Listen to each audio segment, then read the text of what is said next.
The letter sat on my kitchen counter for 3 days before I could bring myself to open it. When Sarah died last spring, I thought we'd sorted through all her affairs. Turns out, my wife of 23 years had one last secret, a second house tucked away in her hometown that she'd never mentioned. Not to me, not to our son Michael. The deed was solely in her name, paid off years ago. I stood in that empty house, holding the keys, wondering why she'd kept this place a secret from us. When Michael's grandmother started making demands about Sarah's belongings, about Michael's future, about how I was ruining Sarah's legacy, I decided to keep this house a secret too, just for a while. I never imagined how that decision would save us both when everything fell apart at Sarah's memorial dinner. Looking back now, I'm so damn glad I stayed silent. I met Sarah at a tech conference in Boston. She was brilliant, a software engineer with a quick wit and a smile that lit up the room. I was an architect, recently divorced, convinced I'd never find love again. Sarah proved me wrong. We married in a small ceremony in Vermont, just 11 months after we met. Michael came along 2 years later. Sarah rarely spoke about her family in rural Pennsylvania. Her parents had divorced when she was young, and her mother, Eleanor, had remarried a wealthy local businessman named Richard. From the snippets Sarah shared, I gathered that Eleanor was controlling, status-obsessed, and had never approved of Sarah's career choices, or her choice in me. Eleanor wanted me to marry a doctor or lawyer from her country club set, Sarah once told me. Someone who'd keep me in the same small town where she could monitor my life. She called my programming playing with computers and suggested I focus on finding a husband instead. The first time Eleanor visited after Michael was born, she rearranged our entire kitchen without asking, criticized our tiny home in the Boston suburbs, and suggested that Sarah should stop working to properly raise her son. When I defended our choices, Eleanor smiled thinly and said, "I'm just concerned about my grandson growing up in such limited circumstances." Sarah maintained a distant but civil relationship with her mother, mostly for Michael's sake. We'd visit Pennsylvania once a year, usually for Thanksgiving, staying at a hotel rather than Eleanor's sprawling colonial home. These visits were tense affairs, with Eleanor subtly criticizing everything from Sarah's parenting to my career to Michael's education at his public school. When Michael was 12, Eleanor insisted on hosting his birthday party at her country club. A proper celebration, she called it. What should have been a fun day turned into a parade of Eleanor's friends' children who barely knew Michael. At dinner, Eleanor presented him with a savings bond, announcing to everyone that she'd started a college fund since his parents couldn't possibly afford a decent education on their salaries. Sarah's face flushed with humiliation, but she said nothing. Later that night, in our hotel room, she broke down. "I've spent my entire life trying to prove myself to her," she whispered. "Nothing is ever good enough." When Sarah was diagnosed with aggressive ovarian cancer 5 years ago, Eleanor finally seemed to soften. She sent expensive flower arrangements to the hospital, called regularly, and even flew to Boston twice during Sarah's treatments. For the first time, I saw glimpses of genuine concern in my mother-in-law. After Sarah died, Eleanor became increasingly involved in our lives. She started calling Michael daily, sending him care packages at college, and suggesting he transfer to a school closer to Pennsylvania, closer to her. She criticized my grief, telling Michael I wasn't handling things appropriately, and suggesting he spent his breaks with her instead of coming home. Then came the letter about the house, a modest 2-bedroom cottage on Linden Street in Eleanor's town. The lawyer's letter explained that Sarah had inherited it from her grandmother and had maintained ownership all these years. Property taxes were paid through an automatic withdrawal from an account I knew nothing about. I drove to Pennsylvania alone to see it. The house was small but charming, filled with books and art supplies, things Sarah loved but that weren't part of our life together. There was a desk with a view of a maple tree, journals filled with her handwriting, and photographs I'd never seen. This was Sarah's secret sanctuary, a place entirely her own. As I sat on the porch swing, I realized this house represented Sarah's independence, the part of herself she'd protected from Eleanor's criticism and control. And now, somehow, it had become my secret too. Eleanor insisted on hosting a memorial dinner for Sarah on the first anniversary of her death. "It's the proper thing to do," she said during one of her weekly calls to Michael. "Family and close friends, a chance to remember Sarah properly." The way she emphasized properly made it clear she found our small, intimate ceremony last year lacking. Michael was home from college for spring break, looking exhausted from finals and grief.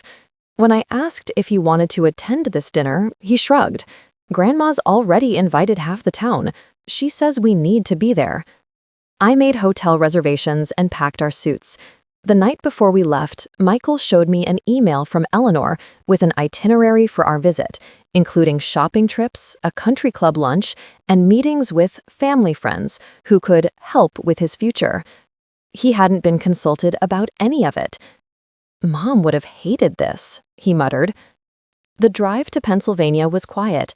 As we approached Eleanor's town, we passed Linden Street. The secret house, Sarah's house, sat just 3 blocks away. I gripped the steering wheel tighter, thinking about the keys hidden in my desk drawer at home. Eleanor greeted us on her perfectly manicured lawn, air-kissing my cheek and hugging Michael too tightly. "You're so thin," she told him. "Don't they feed you at that school? I told Sarah Harvard would be too demanding." "I'm at MIT, Grandma, Mom's alma mater." Eleanor waved dismissively. "Well, we'll discuss transfer options this weekend. Richard's golfing partner is on the board at Princeton." Inside, Eleanor's home was transformed into what looked like a society wedding reception. White flowers everywhere, catering staff in black uniforms, and at least 50 people milling about, most of whom Sarah hadn't seen in years. "Who are all these people?" I whispered to Michael. "Grandma's friends," he replied. "I recognize maybe 5 of them from Mom's funeral." Eleanor steered us around the room, introducing Michael as Sarah's boy, so bright considering applying to Princeton next semester. Each time, Michael politely corrected her, only to be spoken over. I watched his shoulders tense with each introduction. During dinner, Eleanor stood to make a toast, crystal glass gleaming in her manicured hand. "Sarah was always such a special girl," she began. "Headstrong, of course. She insisted on that computer career when she could have had so much more. But in the end, she gave us Michael, her greatest achievement." I felt Michael stiffen beside me. His mother, a pioneering software engineer who'd worked on groundbreaking AI systems, reduced to her reproductive capacity. Eleanor continued, "Now that Sarah is gone, it's important that Michael has proper guidance, which is why I'm thrilled to announce that I've established the Sarah Matthews Memorial Scholarship at Princeton University, with the understanding that Michael will be its first recipient when he transfers next fall." Murmurs of approval rippled through the room. Michael's face drained of color. "Additionally," Eleanor smiled at me with cold eyes, "I've decided to convert Sarah's childhood bedroom into a proper space for Michael. He needs a home here, where his mother grew up, surrounded by people who understand what's best for him." Richard appeared with a large framed certificate, which Eleanor presented to a shell-shocked Michael. "The scholarship is already funded, darling. All you need to do is accept it." I watched my son's hands tremble as he took the frame. Eleanor turned to the crowd, her voice carrying through the dining room. "Sarah would be so pleased to know her son will finally be getting the advantages she unfortunately rejected." During dessert, Eleanor cornered me by the bar. "We need to discuss Michael's summer plans," she said. "Richard has arranged an internship at his firm, much more suitable than that tech startup Sarah suggested." "Michael's already accepted a position at MIT's AI lab," I replied. "It's what he wants." Eleanor's smile tightened. "What he wants isn't necessarily what's best for him. Sarah always made that mistake, following her own path rather than accepting guidance from those who knew better. Sarah built an extraordinary career doing exactly what she loved, and look where it got her, Eleanor said sharply. Working too hard, neglecting her health, leaving her son motherless at 19. The room seemed to tilt. Are you suggesting Sarah's cancer was somehow her fault? Eleanor sipped her wine. I'm suggesting that Sarah's choices weren't always in her best interest, or Michael's. She was always selfish that way. From across the room, I saw Michael watching us, his face a mask of misery as Richard's hand clamped firmly on his shoulder, steering him toward a gray-haired man in an expensive suit. The conversation appeared one-sided, with Michael nodding mechanically while the men spoke. As coffee was served, Eleanor clinked her glass again. And now, I have one final announcement. Richard and I have discussed this extensively, and we believe it's time to establish a more permanent arrangement for Michael's future. Michael looked up, confusion evident on his face.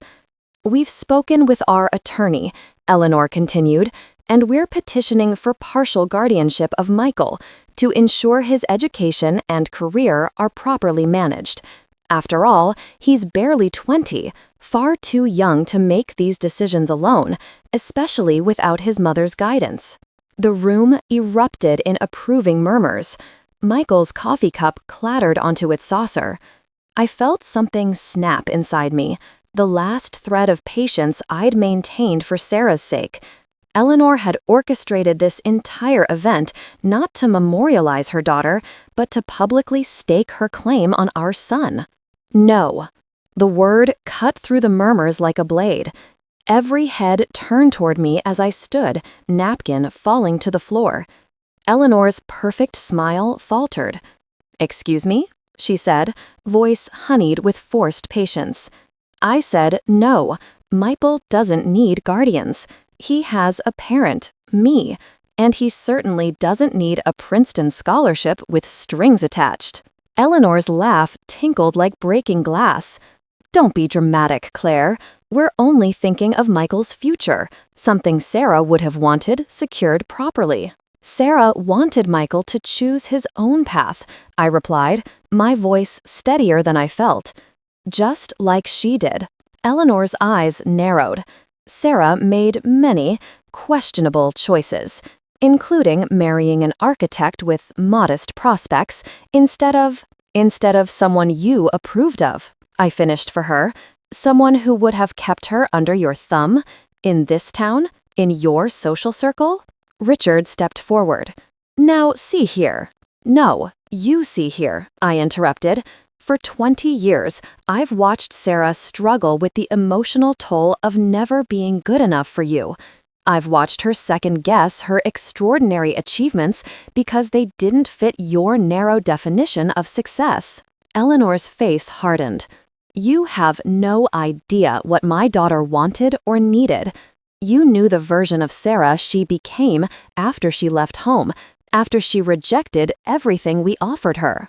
What Sarah rejected was control, not opportunity, I said, and now you're trying to do the same thing to Michael. Michael stood beside me now, his shoulders straight. Grandma, I'm not transferring to Princeton. I'm staying at MIT, where Mom went, where I'm already doing the work I love. Eleanor's mask slipped further. This is absurd. You're a child, making decisions that will affect your entire future. Your mother wouldn't...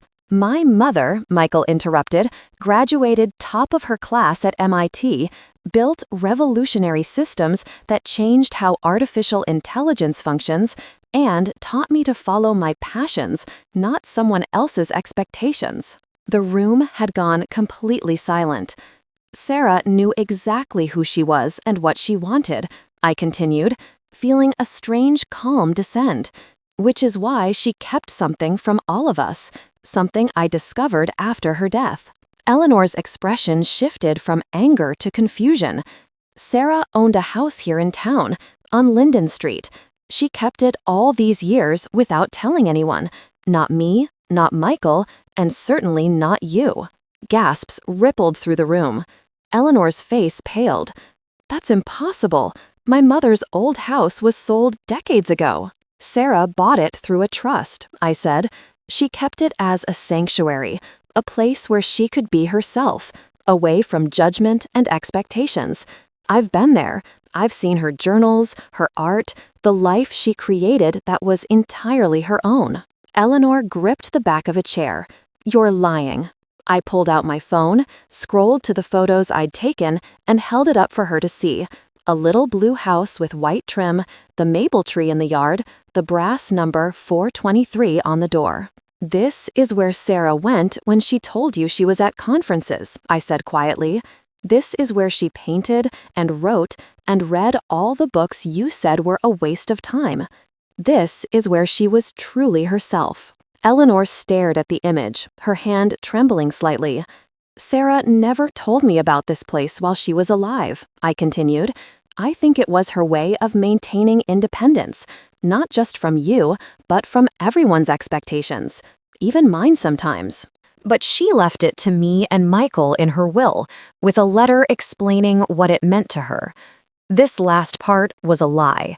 There had been no letter, no explanation. But in that moment, I needed Eleanor to believe Sarah had intentionally kept this final piece of herself away from her mother's controlling reach. You expect me to believe my daughter maintained a secret house for decades? Eleanor scoffed, but her voice wavered. Believe what you want, I reply. But Michael and I are leaving now. We won't be transferring schools or accepting guardianships or scholarships with conditions attached. I turned to the stunned crowd. Thank you all for coming to remember Sarah. She was brilliant, loving, and brave enough to live life on her own terms. The best way to honor her memory is to respect the choices she made, including her choice to entrust her son's future to himself and to me. Taking Michael's arm, I led him toward the door. Eleanor called after us, her voice cracking. Claire, you can't just walk out. We haven't finished discussing. Yes, I said without turning back. We have. As the heavy front door closed behind us, I heard the explosion of voices inside. Michael looked at me, eyes wide with shock and something else. Relief, maybe even pride. Is it true? He whispered as we walked to our car. Mom had a secret house here all this time? Yes, I said, starting the car as Eleanor's front door flew open behind us. I found out about it 3 months after she died. I've only been there once. Michael stared at me. Why didn't you tell me? I pulled away from the curb, watching Eleanor's diminishing figure in the rearview mirror. I wasn't sure what to do with it. Your mom never mentioned it to either of us. It felt like discovering a diary I wasn't meant to read. We drove in silence for several blocks until Michael spoke again. Can we see it? Now? 20 minutes later, we stood on the porch of 423 Linden Street.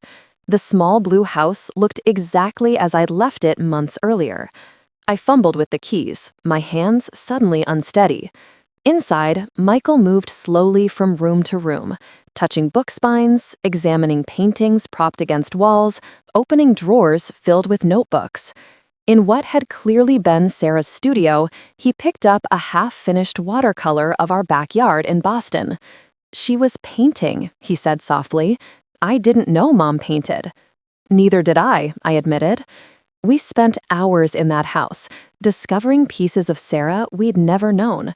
Shelves of poetry books with her notes in the margins, sketchbooks dating back to her college years, journals filled with thoughts she'd never shared. In one drawer, we found dozens of unsent letters addressed to Michael, chronicling her hopes for him from his infancy through his college acceptance. She wrote to me, he said, voice thick with emotion, all these years. Around midnight, my phone began buzzing with texts from Eleanor, then Richard, then Eleanor again, demands for explanations, threats of legal action, pleas to discuss this rationally. I silenced it and kept exploring with Michael. In Sarah's desk, we found a false bottom drawer containing a sealed envelope with my name on it. Inside was a letter, dated just weeks before her death. Claire, if you're reading this, you've found my secret. I'm sorry I never told you about this place. It started as my escape from Mom, but became something more. A space where I could be messy, uncertain, creative in ways I couldn't be anywhere else, even with you and Michael. Not because you would judge me, but because I judged myself. This house is my past and my sanctuary. What to do with it now is your choice. Sell it, keep it, share it with Michael, whatever feels right. Just know that the woman I became with you was real and true, even if she wasn't the whole of me. No one ever gets to share their entire self, do they? All my love, Sarah. I handed the letter to Michael, who read it silently, tears streaming down his face. She had a whole life we didn't know about, he whispered. Not a separate life, I corrected gently. Just parts of herself she kept private. We all have those. We spent the night in Sarah's house, sleeping in the small guest room with its faded quilt and cross-stitched pillows. In the morning, I awoke to find Michael in the kitchen, reading through a recipe box filled with cards in Sarah's handwriting. Mom's blueberry pancakes, he said, holding up a splattered index card. The secret ingredient was cardamom. She always said it was cinnamon when I asked. We made pancakes using Sarah's ancient cast iron skillet, then sat on the porch swing with our plates. 3 houses down, an elderly woman working in her garden looked over and did a double take. "You're Eleanor's daughter's boy, aren't you?" she called, setting down her trowel and approaching our fence.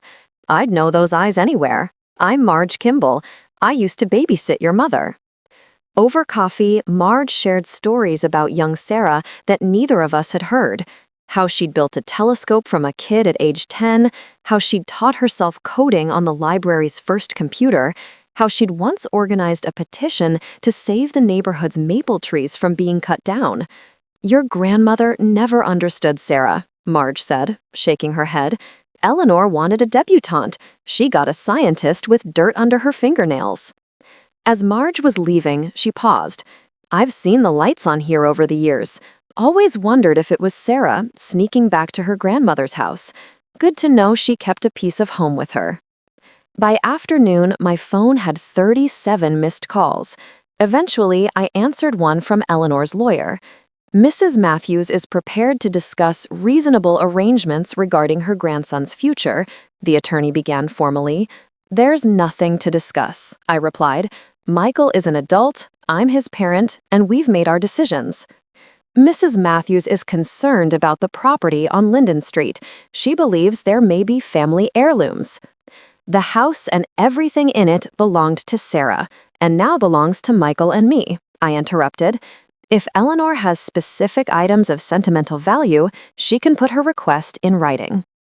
After hanging up, I found Michael in Sarah's study, carefully boxing her journals.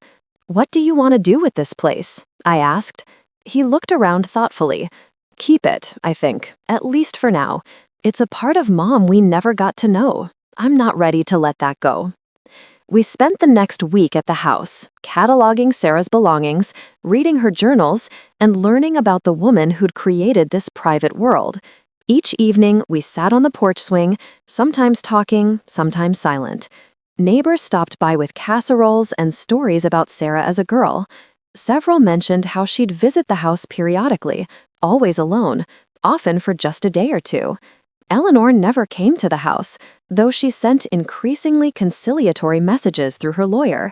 The Princeton scholarship was still available without conditions. The guardianship petition was a misunderstanding.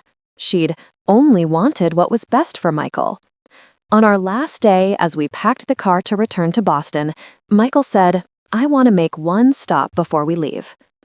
Eleanor answered her door looking smaller somehow, her perfect appearance slightly frayed at the edges. Her eyes widened at the sight of Michael. "I brought you something," he said, handing her a small wrapped package. Inside was a watercolor Sarah had painted of the town's old library. A place Eleanor had once mentioned was where she and Sarah had spent Saturday mornings together when Sarah was young. "Mom painted this," Michael said. "I thought you should have it."